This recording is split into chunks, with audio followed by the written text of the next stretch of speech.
It reminds me of the original Tea Party.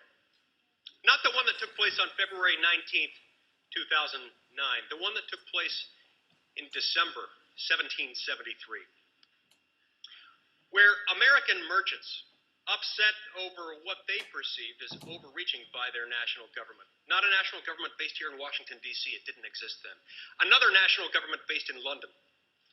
They were fed up with that government for taxing them too much, for regulating them too heavily, too oppressively, for being so far and distant and removed from the people that they were slow to respond to the needs and the demands of people, reluctant to respect that quintessentially American value of local self-rule.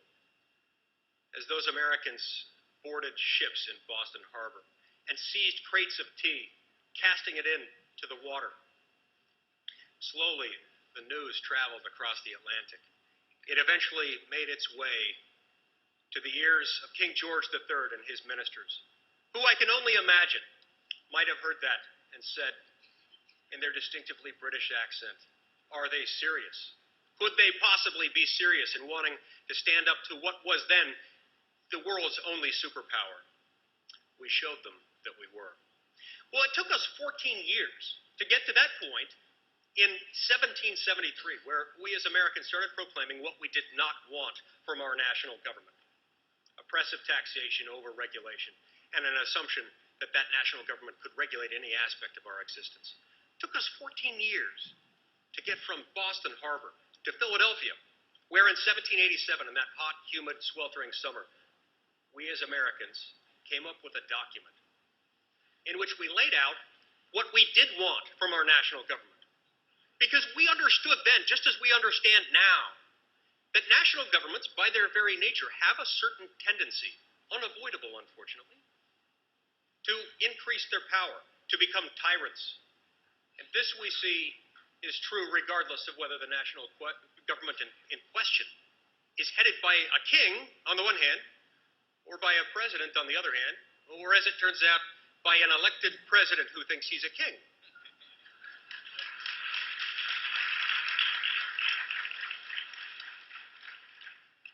You see, we understood then that it was important to put in significant constraints on that government's ability to exercise power.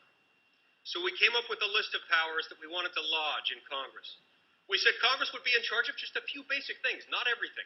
Most of the power would be left to the states.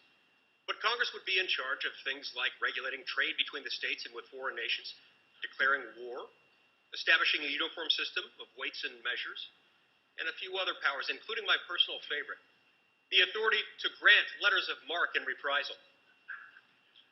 I'm glad I got a few chuckles out of that one, because that's my favorite power of Congress, one that I hope one day to exercise as a member of the U.S. Senate. For those of you who are yet unschooled in this practice, a letter of marque and reprisal is essentially a hall pass issued by Congress that entitles the bearer to act in the United States' name to engage in state-sponsored acts of piracy on the high seas.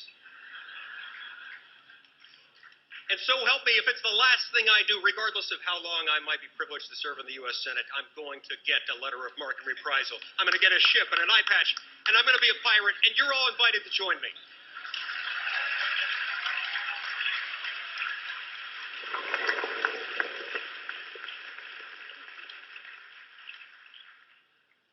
We showed the British that we were serious, and we stopped their piracy.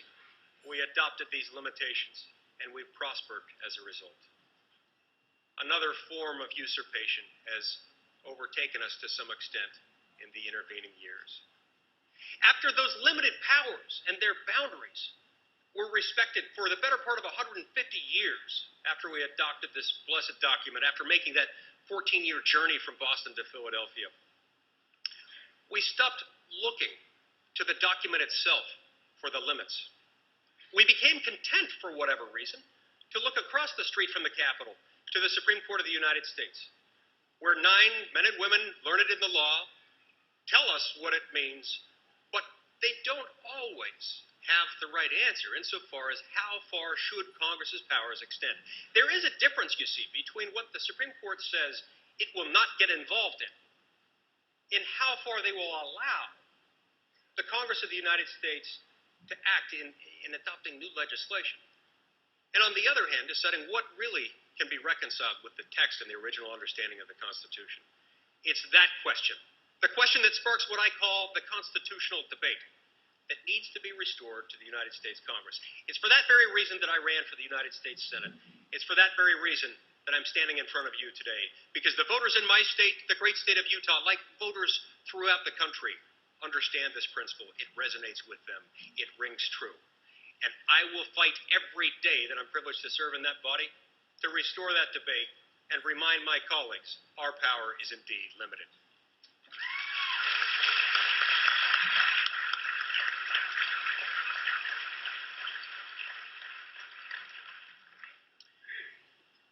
Over the course of time, because the limitations on Congress's power have been so widely, so broadly, so deeply ignored, it's time to put an additional constraint on top of Congress's constitutional authority. With that document in 1787, we gave Congress the power, in Clause 2 of Article 1, Section 8, to borrow in the name of the United States. This power has been abused.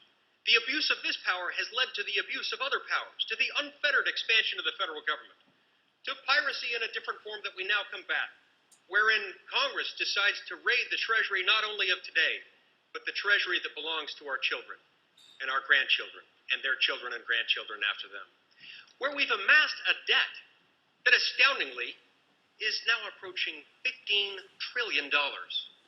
Some people don't make that much money in a whole year. And it's true, sad but true.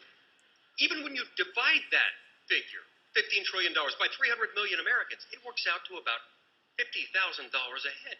And a lot of people don't make that much money in a year. And yet, that's what the youngest infant alive today owes to the federal government on a per capita basis. This is wrong. It's immoral. It has to end. Not only that, but it's hurting us. It's killing jobs. Where, as is currently the case, a nation reaches a debt-to-GDP ratio approaching 100%. No joke, it's where we are. Study after study after study demonstrates that that economy will suffer, to the tune of losing as many as 1 million jobs a year, to the tune of slowing economic growth by 1% or more every single year. We cannot afford to continue doing this. We cannot allow it to happen. We've got to allow those jobs to be created. We've got to allow the economic growth to resume. That won't happen until we stop transferring wealth from one generation to another, especially whereas here, the generations from whom we're borrowing include people who are not yet born, and in some cases, people who will one day be born to parents who have yet to meet. This is wrong, and we have to stop it. The way we stop it is the same way our founding fathers stopped it, to adopt a document, a governing document, difficult to change, that imposes an external constraint on the ability of government to operate in this fashion. What I'm proposing, what I have proposed in the United States Senate, Senate Joint Resolution 5, the so-called Lee-Kyle Balanced Budget Amendment proposal. I urge all of you to support it.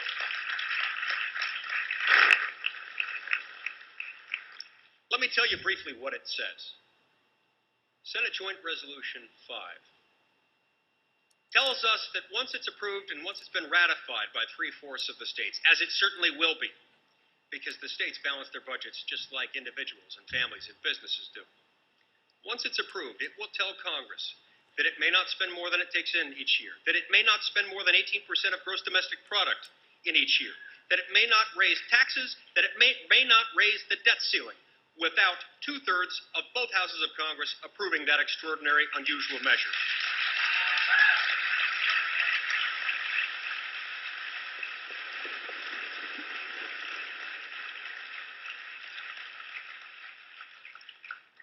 Senate Joint Resolution 5, the Lee-Kyle Balanced Budget Amendment proposal, is the only proposal of its kind that contains each of those elements.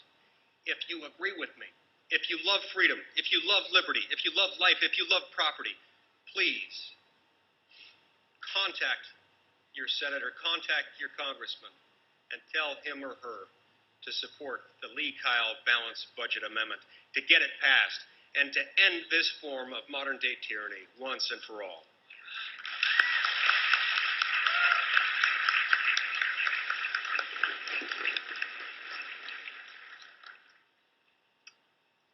There are those who still doubt. There are those who still insist what we're trying to do is impossible. And yet I was here a year ago, and I can see that our numbers have swelled, perhaps doubled or tripled. I can sense, as I speak to groups across my state, in Washington, D.C., and across the country, our movement has not stalled, our movement has not slowed. Our rate of growth, our rate of acceleration is increasing every day, every second, and it will continue to do so. What happens in the 2012 election cycle will make what happened to our Democratic friends in 2010 look like a Sunday picnic.